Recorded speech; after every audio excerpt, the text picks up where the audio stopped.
Alhamdulillahilladzi amarna bil ibadati wat taqarrubi wal qurban. Asyhadu an la ilaha illallah al-malikul alam dzul jalali wal ikram. Wa asyhadu anna Muhammadan abduhu wa rasuluhu al-hadi ila daris salam.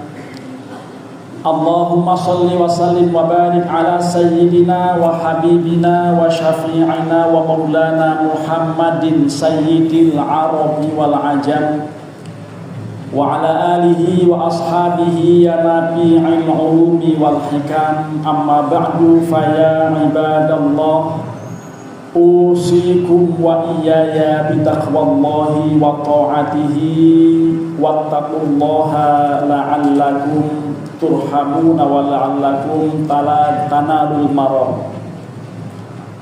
Saudara-saudara kaum muslimin, jamaah sholat Jumat Masjid Nurul Iman, Kementerian Luar Negeri Republik Indonesia, yarhamukumullah.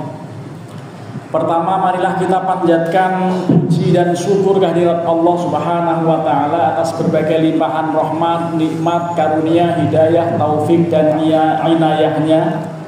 Siang hari ini kita kembali bisa melaksanakan ibadah sholat Jumat di masjid yang mulia ini.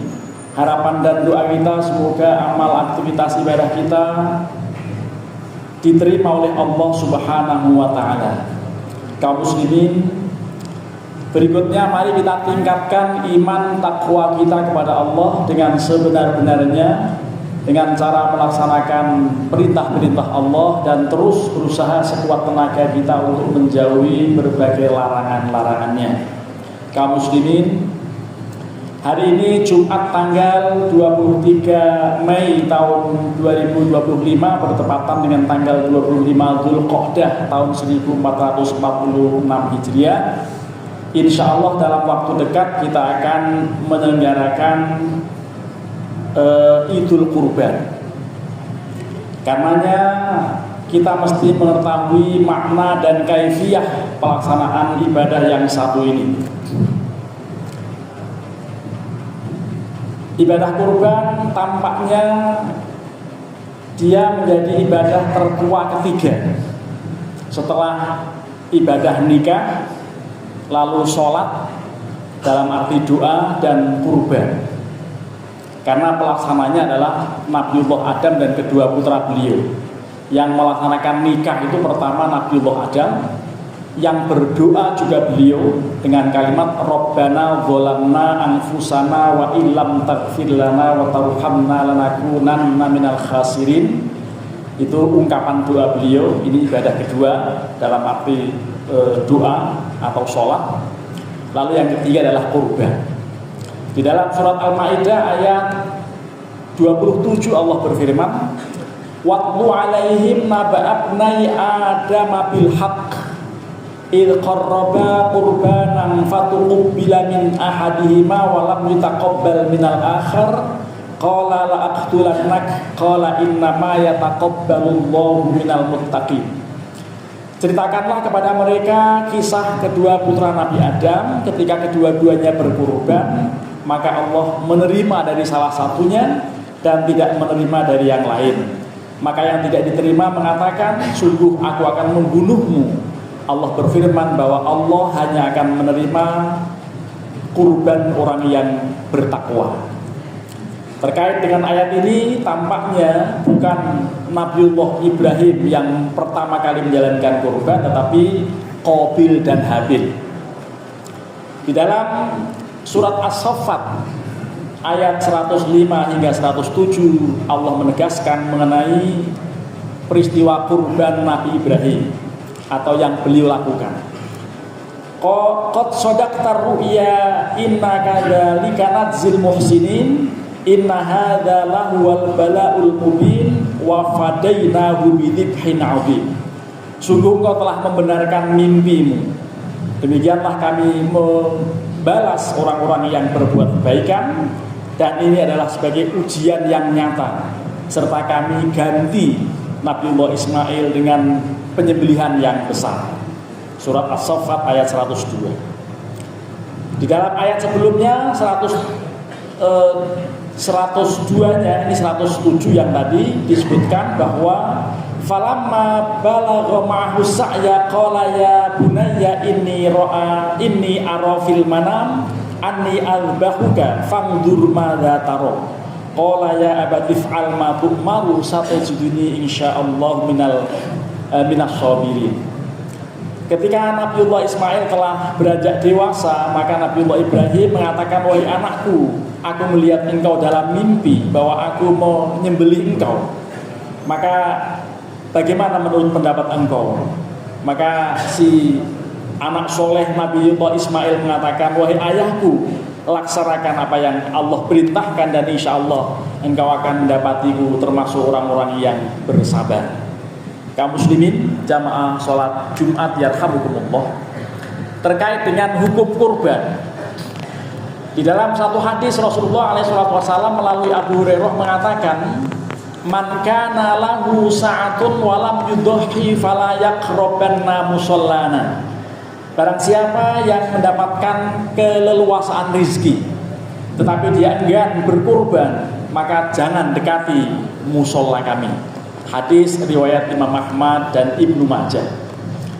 Terkait dengan hadis ini, Imam Al-Kahlani di dalam kitab Subulus Salam mengatakan, wa qad istadalla bihi ala wujubi tadhiyati ala man kana lahu sa'atun la lima nuhiya ala lama nuhiya an qurbanil musalla dalla ala annahu tarkahu wajiban ka'annahu yaqul la faidata fis shalah ma'a tarki hadzal wajib.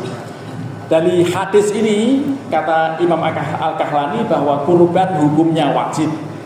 Tidak layak orang yang mengaku dirinya muslim untuk dan mempunyai kemampuan tetapi dia tidak mau kurban, seakan-akan beliau mengatakan bahwa la faidata fis shalah ma'a tarki hadzal wajib, tidak ada faedahnya orang sholat sementara tidak mau kurban. Ini menurut Imam Al-Kahlani. Kaum muslimin jamaah sholat Jumat yarhamukumullah. Tetapi jumhurul ulama madhab Syafi'i, ulama-ulama Syafi'iyah, antara lain yang dikemukakan oleh Abu Ishaq Ash-Shirazi di dalam kitab Al-Muhadzab mengatakan al-udhiyatu sunnatun lima ruwiya anna Abu Bakrin wa Umar radhiyallahu anhuma kana la yudhiyani makhafatan ayyura dzalika wajibatan, bahwa kurban hukumnya sunnah, sebagaimana diriwayatkan bahwa Abu Bakar As-Siddiq dan Umar Ibn Khattab kedua-duanya tidak menjalankan kurban karena makhafatan, takut, khawatir jangan-jangan manusia menganggap kurban itu wajib. Karenanya jumhur ulama mengatakan hukumnya sunnah muakkadah. Al-udhiyatu sunnatun wa laysat biwajibatin, bahwa kurban itu hukumnya sunnah, tidak termasuk masuk kategori hukum wajib. Kaum muslimin jamaah sholat Jumat yarhamukumullah. Terkait dengan kaifiyah atau tata cara, dalam hadis sangat jelas disebutkan Anil Bara ibni Azibin qala khatabana an-nabiyyu sallallahu alaihi wasallam yauman nahri qala inna awwala ma nabda'u bihi fi yaumina hadza an nusalliya thumma narji'a fananhar faman fa'ala dzalika faqad asaba sunnatana wa man dhabiha qabla an nusalliya fa inna ma huwa lahmun ajjalahu liyalihi laisa minan nusuki fi syai'in. Bahwa kami, kata Bara Ibnu Azib, pernah mendengar khutbah Rasulullah pada waktu hari nahar. Beliau mengatakan pertama-tama kami melakukan sholat Idul Adha, kemudian kami pulang ke rumah dan kemudian berkurban.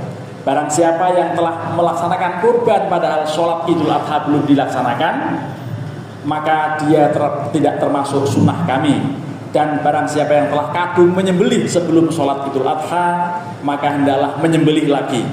Dan itu sebagai lauk atau daging yang sama dengan dibeli dari pasar. Ini artinya bahwa memang harus setelah sholat Idul Adha. Walaupun tukang-tukang kambing tertentu karena kambingnya atau sapinya mati atau hampir mati, maka kemudian dijalankan pemotongannya sebelum sholat, tetapi itu kemudian sebagai daging yang layak dijual atau disedekahkan, tidak memiliki nilai kurban sama sekali. Kaum muslimin jamaah sholat Jumat yarhamukumullah, terkait dengan yang dilarang termasuk tidak diperkenankan, di dalam hadis dikatakan bahwa Anil Barra ibni Azibin qala Rasulullah sallallahu alaihi wasallam arba'un la tajuzu fihi dhuhaya. 4 kelompok kambing yang tidak pantas untuk dijadikan kurban atau tepatnya tidak sah. Yang pertama adalah al-awra al-bayyinu awruha atau awaruha, kambing yang buta, jelas-jelas buta. Yang kedua al-maridhah al-bayyinu maraduha, yang sakit. Yang ketiga al-arja'ul bayyinu dhal'uha, yang pincang. Kemudian al-kabiratul la tunqi, atau yang sangat kurus, yang tidak tampak dagingnya. Kaum muslimin, di dalam terkait teknis pelaksanaan ibadah kurban, maka banyak dalam kitab-kitab fikih dibahas secara detail, termasuk juga kelompok yang namanya asyah atau kambing. Itu ada 2 macam, ada yang namanya al-ma'zu atau kambing Jawa, ada juga yang termasuk ad-do'nu atau kambing yang masuk dalam kelompok domba, biri-biri atau gibas. Karenanya dari Jabir pernah mengatakan qala Rasulullah alaihi wasallam la tadbahu illa musinnatan illa an ta'assaru alaikum fatadbahu jada'atan minad do'ni. Janganlah kalian menggunakan kambing kecuali yang sudah berusia atau berumur 2 tahun lebih kalau kambing.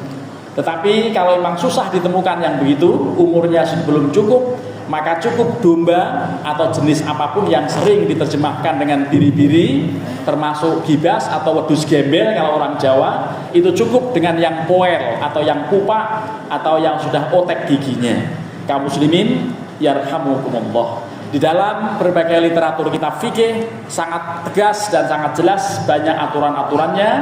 Oleh karenanya sangat baik sebelum melaksanakan ibadah kurban kita mendalami fikih kurban, karena di sana dibahas bagaimana apakah cukup dengan seekor kambing untuk satu keluarga atau satu nama satu kambing, lalu bolehkah berkurban untuk almarhum, lalu bolehkah menjual kulit dan kepalanya, bolehkah dengan kambing betina dan lain-lain. Ini semuanya dibahas dalam kitab fikih yang tidak mungkin diuraikan dalam khutbah Jumat yang sangat singkat ini. Mudah-mudahan yang singkat bermanfaat. Sebagai penutup, bahwa di dalam berkurban maka ada beberapa jenis kambing yang makruh kalau kita gunakan berkurban, yaitu al-jalha atau yang prudul tanduknya yang tidak bertanduk, al-qosma yang ujung tanduknya pecah, al-adba yang pecah kedua tanduknya, asyarqa yang robek telinganya, al-kharqa yang tanduknya pecah dan pecahnya memanjang atau sigar tanduknya.